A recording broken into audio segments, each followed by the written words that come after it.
universities in India.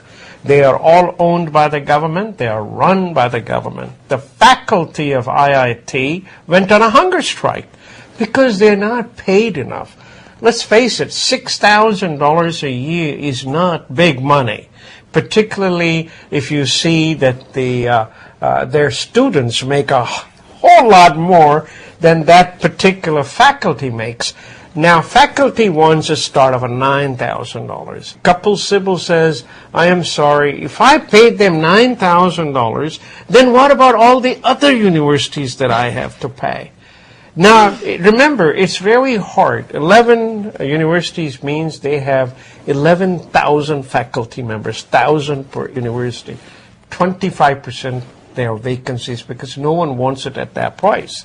I, in this case, have to agree with the faculty. The IIT institution is now world recognized. It's globally recognized as being a stellar organization for the types of products it produces, basically people who come out and have done extremely well in their life. Right. Starting businesses, helping businesses, achieving positions of power in organizations. And that's exactly the reason government does not want to let it go. They only have one star. How can you just give up your star to the private business? It's going to happen anyway, because if you don't pay the salaries, we're living in a globalized market economy. If you can't pay those salaries, those talented people will go somewhere else and the institution will decline. That is one of the things that all IIT alums here in America are trying for them to break away from the government hold. But they are not going for it because, after all, this is the star portfolio they have. They will not give it up. Imagine the stark difference. 11 universities run on a budget of $192 million. And then look at MIT. Their budget is $2.4 billion. With a B. With a B. For one institution. For one institution. So there you have the difference. So folks, if you know somebody up in the government, try and lobby them to make sure they break away from the government. At the same time, regardless of the cost and the creed, how poor you are, you get IIT education. Once it goes Ivy League, I don't think many people can afford to go there. Well, that's just it. And I think if they're asking for that small bit of increase, it should be a no-brainer. The government should absolutely say, of course. It's a drop in the bucket for the return. But they cannot give them the salary raise because then they will go above the salary of MPs and ministers and the others. And in India, that's a no-no. You can't do that. Well, first of all, they should decouple the MPs and the ministers from the education system. But number two, I thought the ministers were wearing khadi a second ago, right? They should be in support of something like this. This is education. The World Trade Towers, they got destroyed on September 11th. They're rebuilding it. So while they're rebuilding it, of course, the Port Authority is in charge of it. The first 20 stories of this new building, it'll be wrapped around in a blast-proof glass. So PPG Industries out of Pittsburgh helped with the design, made sure the specs were designed in such a way so that it will withstand blast from a bomb. Now, they put it out for a bid. Oh, no. And a Chinese company won it. It's called Shanghai Glass. And the union is in the uproar. The manufacturer is in uproar.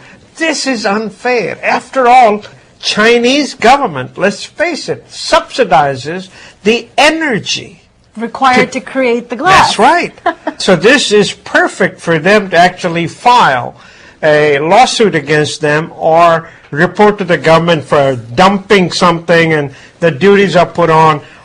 But the union is saying, not this time. We are going to wait. We hope the government will change their mind. There's such important history to this particular structure. And I know you will always say there are global issues and the others. You'll be surprised with my answer on this one. I don't know if there's a way to do this legally, and I don't know if there's a government provision for it, but it's a sacred site now. In the United States, it's a memorial site because there's so many people that lost their lives there. I'm surprised to see them actually taking this to an international marketplace for bid. Why not let local industries, or at least domestic industries, be preferential in this kind of bidding when it is that type of a memorial that you're constructing. See, I'm not always about globalization. Sometimes I think for things like this, it should be lopsided. This is fair in its own way. But you know what? The best reason they're giving is, let's take a look at the record of China. How is their manufacturing done? Remember, this is going to be a blast-proof glass. They do not have a good manufacturing record. It may come out defective. So let's rethink this. So everybody There's is two waiting. ways to go. There's the positive route, and then there's the fear route. You know, I think for them probably, I don't know, maybe they'll succeed going the fear route, but I think it would be a stronger argument to say this is a memorial. It's a national memorial, so there should be national inputs into that memorial, not foreign inputs. Well, in the spirit of Diwali, I have to share this one story because it was just very heartwarming. It's about a 16-year-old boy in West Bengal, India. His name is Babar Ali. He is quite possibly the youngest headmaster in India.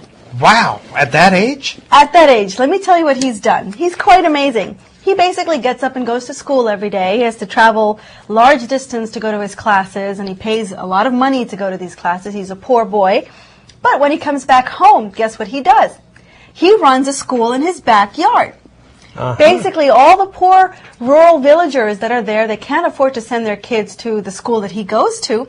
He just comes home and regurgitates all the lessons he just learned in school that day with the kids in his backyard. He's been doing this for some time, and it's taken a hold. So much so that, get this, he has over 800 students now in his backyard taking his class. Not only that, he's been so successful, he's now got 10 teachers at his local school. Everything and everyone is free. They all give their time free, they give their books free, and this has become a thriving success. And he plans on continuing his work, but he's 16, he does a full day's worth of work at school, and he comes back, and this is what he does. This has become his mission. This is a great Diwali story. It really is. I mean, it goes to show you that you can be as young without power, without money, but if you have an idea and if you have the drive, it doesn't matter. You could turn anything into gold. That's what he has done.